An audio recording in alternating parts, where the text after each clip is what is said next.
I grew up on strategy games and some kind of nutrient serum my parents covertly applied to my veins while I played said games. That I should only now discover a new series and indeed a new format of strategy game as engrossing as Age of Wonders is a blessing and also a hammer blow to the punctuality of this review.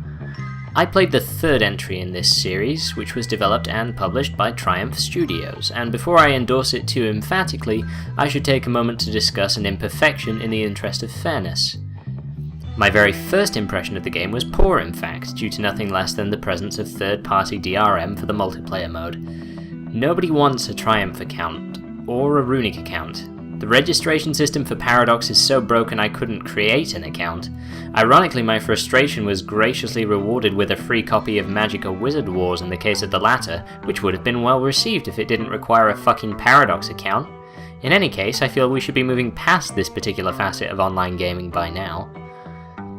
Sure enough, my opinion of Age of Wonders was rescued shortly thereafter, thanks in no small part to the visuals. The story and the campaign was supported well by the artwork, from the maps to the story panels to the character models, and it was clear that some thought had gone into the delivery of the narrative, not to mention the level of in-game detail. This is crucial because rather than being an optional or tacked-on element like it would be in many other strategy games, the campaign became the main focus of my playtime. With that said, the story itself wasn't exactly groundbreaking. At times the game tries to raise it above the formulaic, and it does give fairer representation to the non-human races than most fantasy video games would. One of the orcs isn't even a bloodthirsty traitor, and while almost exclusively unintelligent and poor at combat, some of the goblins are plausibly companionable. There's a limited difficulty scale for the campaign compared to the more generic gameplay modes as well, but I think that ultimately you have to hand it to a game that can incorporate unicorn-riding elves and dragon-riding lizards without becoming obnoxious or gratuitous. What sealed the deal for me was the gameplay more than anything else, which is a fairly redundant statement when reviewing a strategy game. The tricky part comes with trying to pigeonhole it. The map-based actions are turn-based, such as building, settling and moving armies. The combat is turn-based too, and both are based on hexagonal grids. You might think that Age of Wonders 3 is a bit like Civilization then, but then you'd have fallen for an obviously leading statement designed to make me look shrewd and insightful. The combat takes place in separate instances involving up to 42 units in total. Sieges and flanking and careful employment of different troop types are essential elements in most fights. So it's a grand strategy like Total War then, you ask? I have nothing but contempt for you. Battles are fought on a much smaller scale, with the limit of a battle being 7 armies and the limit of an army being 6 units, and those units being represented by between 1 and 10 elves or orcs or whatever. The point is that the battles rarely reach the maximum capacity, but even if they did, it would still be on a much smaller scale than Total War games, and your units are also a lot more vulnerable. Combat is tricky and highly tactical. Magic adds another dimension to this, as does the fact that attacks don't really miss, so your fate is firmly in your hands. You can also auto-resolve battles as well, and it's usually safe when the odds are stacked in your favour, but if one of your heroes dies it's game over, so your best units are indispensable and have to be used carefully. There is also the option of simultaneous turns and almost no load time between turns, both on the campaign screen and in battle, which leads to a faster and much more consistent pace than most other turn-based strategies can profess. The campaign and scenario maps tend to take on an RTS kind of scale as well, further distinguishing Wonders from Total War. But wait, there's more! As mentioned, this game features heroes and magic, and there's an RPG-esque approach to these characters. In the early game in particular, your heroes can be rewarded with gear and experience for looting tombs and other locations, and you can unlock different spells and abilities for them as they progress. Oh, so it's a tactical RPG like Blackguards with some strategy elements thrown in, you ask? I have no viewers. Aside from being good, Age of Wonders differs from that notion with the literal depth added by the underground level, something that felt new to me. Then there's the ability to use magic to manipulate territory around you, which I'd also never really encountered. I can't say I used it much, but it was there. Almost all the features provided enhance the game in at least some small way, with thoughtful touches like a very thematic UI and the ability to create infinitely repeating build queues.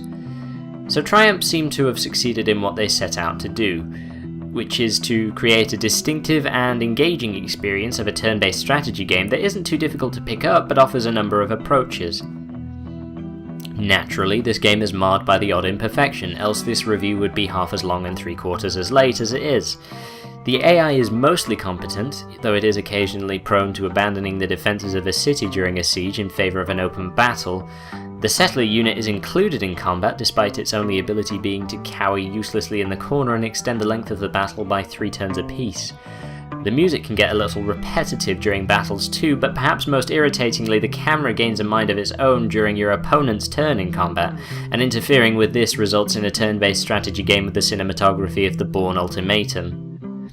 Outside of combat, the minimap on the campaign screen is a bit vague for anything more than working out how much of the world is left to conquer. Furthermore, a couple of elements could be a bit more clearly explained. In one mission it turns out my party was being poisoned or something and losing health on the campaign map every turn, a detail not mentioned in the exposition. As you might have predicted, one of the heroes died, unexpectedly as far as I was concerned. I was then met with the message, "Defeat! You are victorious!" At that point I was expecting my monitor to start bleeding as a further escalation of the surrealism, but after a fruitless wait I decided to get on with writing this review, about 3 weeks later than I should have. Controller support was an odd choice for this game as well. It took me a while to work out why the camera on the campaign map was drawn so inexorably towards the bottom left corner, until I lifted a book off my gamepad. And by book I of course mean an amalgamated lump of uneaten meals and soiled undergarments. With that aside, the main drawback of the game rests with the more strategic elements. Though it gives the impression of requiring a degree of resource management, the systems in place are fairly superficial. Towards the end of the game, you'll acquire magic faster than you can spend it, which almost takes the fun out of raining sparkling death upon your hapless foes. The diplomacy tends to gather dust in a corner, seeing as every mission necessitates world domination, and it's pretty much impossible to lose money, should you have a few cities under your control. I didn't find the research element to be of much interest either, seeing as most of the technologies were useless to my gameplay style. I mostly made random selections and prayed I'd run out of things to research so it would stop asking me to pick things. Unfortunately, like a modern day Prometheus, I was forced to restart the research from scratch with every new mission. There's also a moral binary to the game which is barely relevant and more of a currency for being able to migrate or demolish cities, which itself is measured against happiness, which is another statistic that more or less takes care of itself. These issues have the collective effect of making the late game somewhat monotonous should you happen to be dominating. There's no prospect of internal threat for your rapidly expanding empire, but Raptor Jesus help you should you have left a frontier city undefended while a single trolling enemy unit decides to take a tour of the greater part of your territory. Before I sound overtly negative about my experience, I should clarify that no strategy game I know of has ever found the perfect balance of strategy and tactics. Stronghold and Crusader Kings give you a great deal of control over how you manage your resources and expand, but the combat lacks depth. Total War games offer the reverse of this, albeit deliberately so, and while Civilization does the best job of balancing the two, it's not particularly grounded or immersive, addicting though it may be.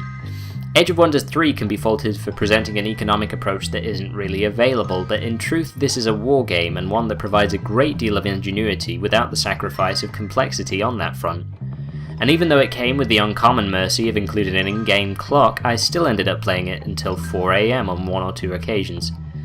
In spite of this, I can scarcely consider myself to have scratched the surface of this game's content. It features 2 campaigns, scenarios, random maps, online multiplayer, and a level editor if you're that way inclined. To bring this to a close, Age of Wonders 3 is a novel strategy game that, along with its unique blend of systems, provides fast and addictive gameplay that works on multiple levels. The object of the game may not be particularly inspired, but the developers have succeeded in making it as entertaining as possible. It has tactical and well-balanced combat, a rich environment that rewards exploration, and a presentable campaign with an uncommonly large lifespan. As a strategy game enthusiast, I enjoyed Age of Wonders a great deal and will continue to do so for as long as the nutrient serum industry thrives.